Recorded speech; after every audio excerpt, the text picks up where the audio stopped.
Howdy, howdy. This is Richard Hay, and I'm here with a number of people that did remember and knew Ron Lee. And essentially, we're going to talk about Texas 42. And Texas 42 is about the people.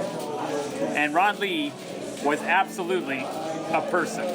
Ron Lee was. He played to every tournament. He came every single one. I don't think he ever missed any. We enjoyed. He sponsored several tournaments. We actually won the Ron Lee tournament twice. Had a good time. So it would actually beat you. You did beat me. Yes, that's right. Thanks for bringing that up. That was great. Okay, fine. That was a good one. That was a good one. The nicest 6-6 in Game 3, and you know. But Ron was the nicest guy, friendly, always talked to everybody, and he made things. Never met a stranger. Really good guy. Yes. It was always good. He was nice to be around. It was fun, and I enjoyed playing with him. And he was a retired petroleum engineer, right? Yeah, I think he was actually from OU, too. OU guy. Oh, he was an OU guy. Yeah, Boomer Center, that guy, yes. Yeah, he knew. Why'd you go ahead, Johnny? Well, I'm certainly glad I met him. I'm so sorry that he left us so early in his life. We could stand him tonight to pop us up a little bit. Yeah, no, he was always a cheerful guy. Mary Jo, do you remember anything about Ron Lee? Oh, I remember the first time I worked in Sea Hunts. There he was, and I introduced myself, and I told him I had only played a couple times. I'm glad you're here. And he always gave me very constructive, calm advice. He goes, I know you don't really know what you're doing, but let me tell you a couple of things here. And he'd lay out the domino. I'd walk in, and there he'd be again. And finally one day I said, where do you live?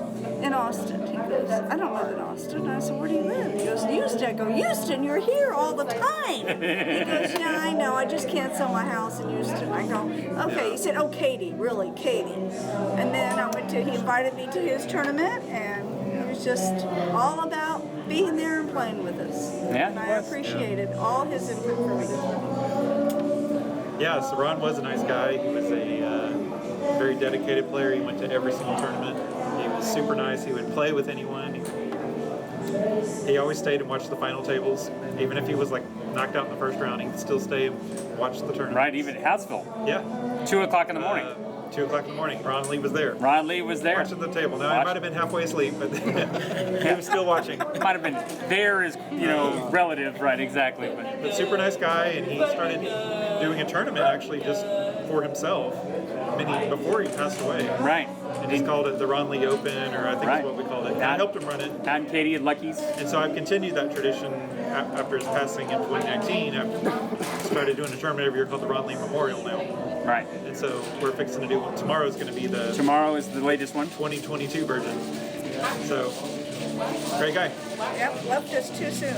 So elaborate on what Mary Jo was talking about was Ron Lee actually played the Austin League every week. Right. Yeah, every week. He did. Every week.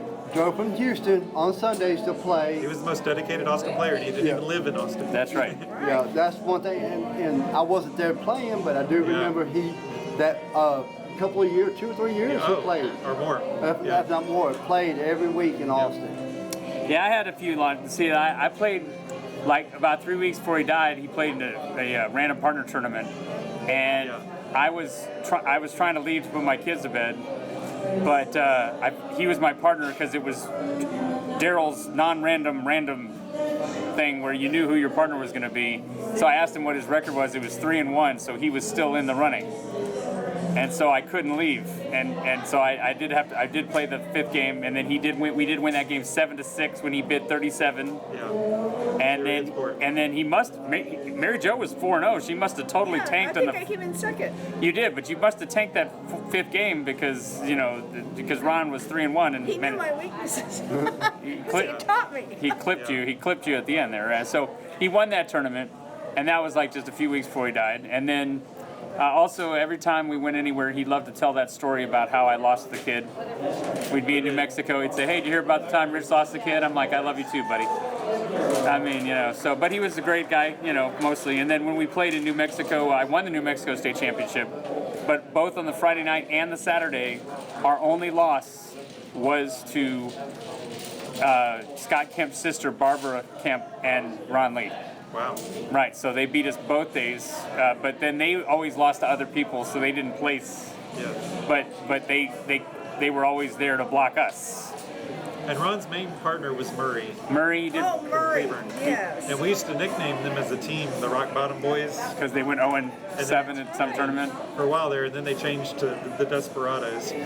Yes, Desperados waiting on a But they train. were probably the nicest team ever to exist. Oh, when I partnered with Araceli, we started out and we played them in the first league match, and we beat them 7-0 in the first game, and then we lost the next 2 games and lost the match.